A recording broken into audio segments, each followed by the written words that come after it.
Good morning students, मैं Kapil कचौरिया, English professor. एक बार फिर आपका हमारे पहलवान गुरुदीन ग्रुप ऑफ इंस्टीट्यूशन के यूट्यूब चैनल पर स्वागत करता हूं। जैसा कि मैंने आपसे वादा किया था कि जो भी बेसिक इंग्लिश ग्रामर है हमारे प्रोफेशनल कोर्सेज के स्टूडेंट्स के लिए, चाहे वो एग्रीकल्चर के हों, LLB के हों, BLLB के हों, DLED के हों, B.Ed के हों, इनफैक्ट जो भी लर्नर्स हैं जिनको सीखना है और जो कॉम्पिटिटिव एग्ज़ाम भी दे रहे हैं, तो उनके लिए मैं अपने बेसिक वीडियो के आगे की सीरीज़ लेके आऊँगा। तो आज जो वीडियो है वो भी बहुत ही ज़्यादा इम्पॉर्टेंट है सारे स्टूडेंट्स के लिए, तो आप इस वीडियो को लास्ट तक ज़रूर देखिएगा। और आपको मेरा ये वीडियो पसंद आता है तो आप इसे लाइक, शेयर और सब्सक्राइब करना ना भूलें। तो चलिए हम लोग स्टार्ट करते हैं। तो जैसा मैंने आपको पहले एक स्टोरी के माध्यम से पार्ट्स ऑफ स्पीच के 8 जो कैरेक्टर हैं उनको मर दिया था, उनको एक साथ इंटरकनेक्ट किया था। तो आज हम लोग जो पहला कैरेक्टर है, जो सबसे इंपॉर्टेंट कैरेक्टर है पार्ट्स ऑफ स्पीच का, नाउन, जो फैमिली का सबसे बड़ा सदस्य है, जिसको मैंने जोड़े के रूप में हस्बैंड बताया था। तो नाउन आखिर है क्या? तो आप लोग जैसा कि स्लाइड में देख सकते, किसी व्यक्ति, वस्तु, स्थान, गुण, कार्य या अवस्था के नाम को नाउन कहा जाता है। A noun is a word used as name of a person, place और थिंग।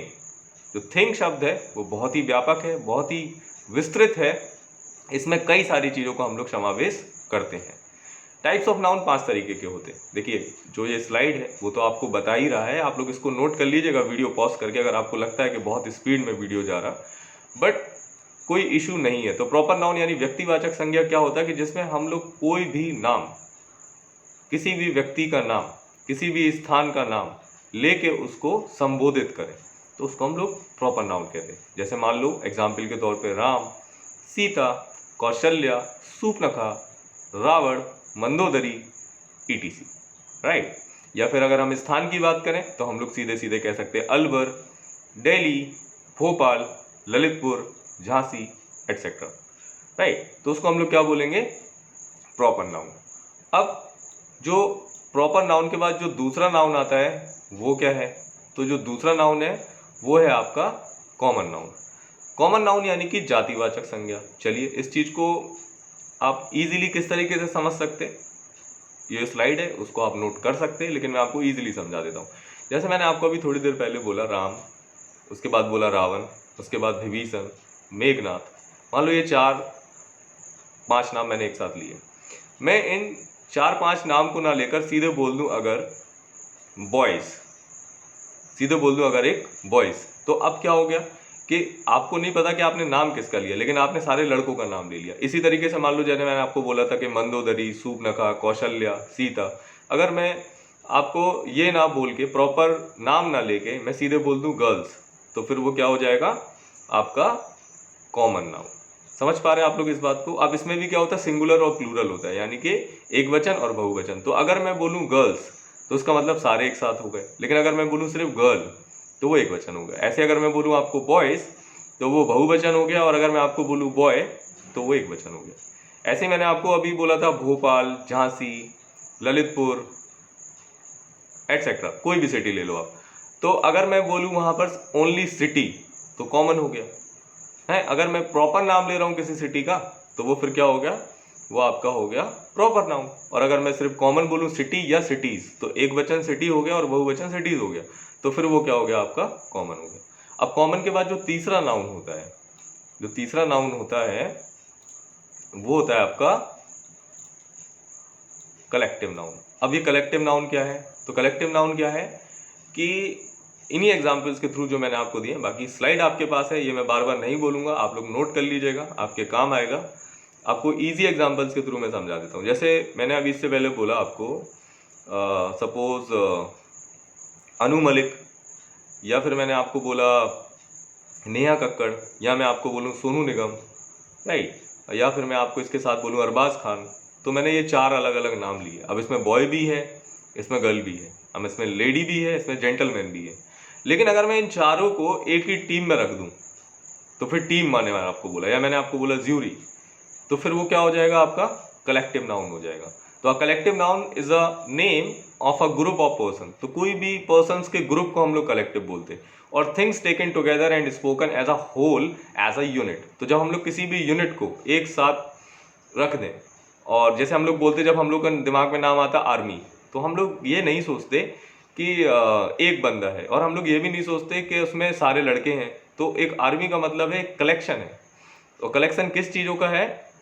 ग्रुप्स ऑफ पीपल का कलेक्शन है। तो इसीलिए जो कलेक्टिव नाउन होता उसमें हम लोग जैसे कमेटी हो गया, टीम हो गया, आर्मी हो गया, जैसा एग्जाम्पल आप लोग अपने स्क्रीन पे देख सकते हैं। तो that is a collective noun. ठीक है, चलिए। अच्छा, इसमें एक चीज़ और नोट करने वाली है, वो ये है कि कलेक्टिव नाउन का प्रयोग सिंगुलर में होता है। यदि इसका प्रयोग प्लूरल में किया जाता है तो वो कॉमन नाउन बन जाता है। It is very important to know about the students, about the fact, in fact, कि आप जैसे इसमें एक ये लाइन लिखी है कि कलेक्टिव नाउन का जो प्रयोग होता है वो हम लोग हमेशा सिंगुलर में ही करते हैं, और जैसे ही हम लोग इसका प्रयोग प्लूरल में करेंगे तो वो कौन सा नाउन बन जाएगा? वो आपका नाउन बन जाएगा कॉमन नाउन बन जाएगा। ठीक है, चलिए कोई बात नहीं। अब इसके बाद जो नेक्स्ट जो नाउन आता है वो आपका आता है मटेरियल नाउन। तो मटेरियल नाउन क्या होता है? क्या material noun is the noun जिसमें हम लोग किसी मेटल या सब्सटेंस की बात करते हैं, जिसमें हम लोग किसी भी मेटल की बात करेंगे या किसी भी सब्सटेंस की बात करेंगे, जैसे सिल्वर हो गया, आयरन हो गया, वुड हो गया, तो इसको हम लोग क्या बोलेंगे? Material noun. देखो, इससे आपको पता चल रहा ना कि मटेरियल है यानी कोई पदार्थ है। सिल्वर है, चाहे वो आयरन है या वुड है, तो कोई पदार्थ है ना, तो पदार्थ है तो उसको हम लोग क्या बोलेंगे? Material noun. चलिए, जैसे एग्जाम्पल है the necklace is made of gold, तो जो नेकलेस है वो किसका बना हुआ है? गोल्ड का बना हुआ है। तो अब जब गोल्ड का बना हुआ है तो जो गोल्ड है वो क्या हो गया आपका?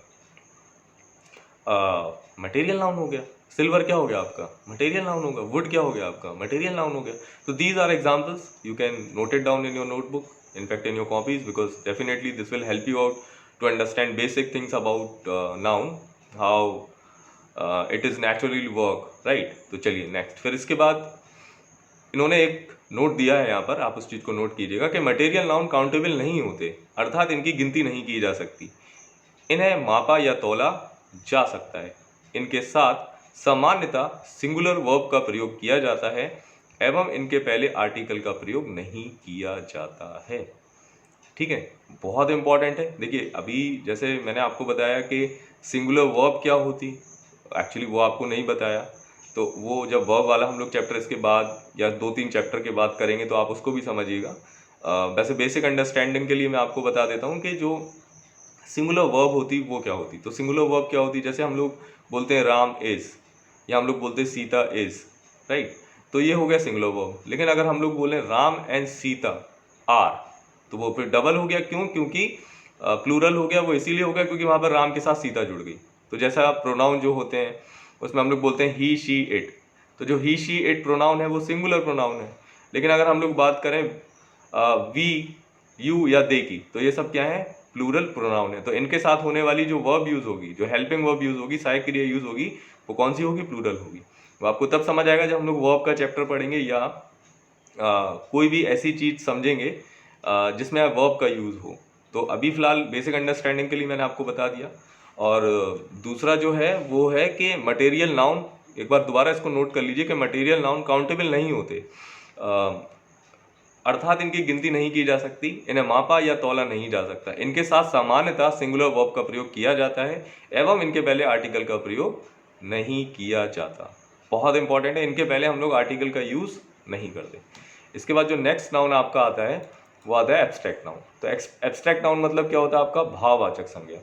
तो भाववाचक संज्ञा एक्चुअली है क्या कि abstract noun is a general refers the name of quality, action और स्टेट, जैसे honesty, bravery, hated, laughter, poverty, young, art, science.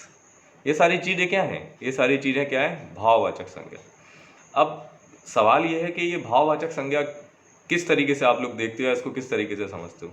जैसे अगर हम बात करें आपको ऑनेस्टी, यानी ऑनेस्टी मीन्स होता है आपकी ईमानदारी। तो जो ऑनेस्टी होती वो ईमानदारी होती, आप उसको टच नहीं कर सकते, आप उसको छू नहीं सकते, आप उसको क्या कर सकते? सिर्फ भाव के द्वारा फील कर सकते। चाहे वो ब्रेवरी हो आपकी, ब्रेवरी मतलब क्या होता? आप ब्रेव हो, आप डरते नहीं हो, बहादुर हो। तो अब आपकी जो बहादुरता है, यानी आप बहादुर हो, तो आप उसे क्या टच कर सकते हैं? अपनी बहादुरी को नहीं कर सकते, आप उसको सिर्फ फील कर सकते, है ना। तो इसीलिए इसको हम लोग, जो भी यहाँ पर हम लोग चाहे लाफ्टर देखें या पॉवर्टी देखें, गरीबी देखें, यंग जैसे स्टेट हो गई, यानी आपकी जवानी जो है उसको भी आप सिर्फ क्या कर सकते हैं? देख सकते हैं। आई मीन देख इन द सेंस फील कर सकते हैं। तो वो एक स्टेट हो गई, अवस्था हो गई। तो एब्स्ट्रैक्ट नाउन को समझना और एब्स्ट्रैक्ट नाउन को जानना बहुत इंपॉर्टेंट है, क्योंकि ज़्यादातर जो कॉम्पिटिटिव एग्जाम में क्वेश्चंस पूछे जाते हैं वो एब्स्ट्रैक्ट नाउन से आते हैं। तो ये पांचों चीज़ें हैं जो बहुत इंपॉर्टेंट है। इसके बाद इसमें एक नोट है, नोट को ध्यान दीजिए कि एब्स्ट्रैक्ट नाउन ऐसे गुण, भाव, क्रिया एवं अवस्था को व्यक्त करता है जिन्हें फिजिकली टच नहीं किया जा सकता, देखा नहीं जा सकता, केवल महसूस किया जा सकता है।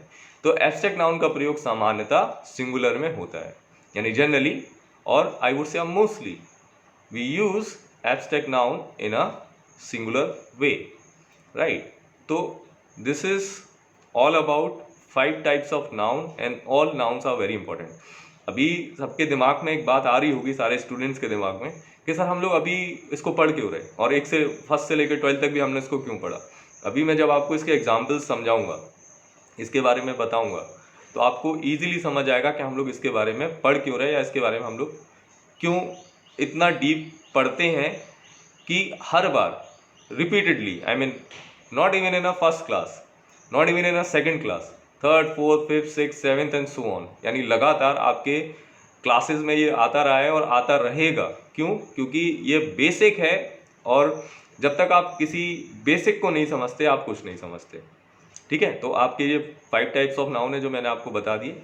इसके बाद आप लोग ये चीज़ें जो हैं वो नोट कर लीजिएगा यहाँ पे,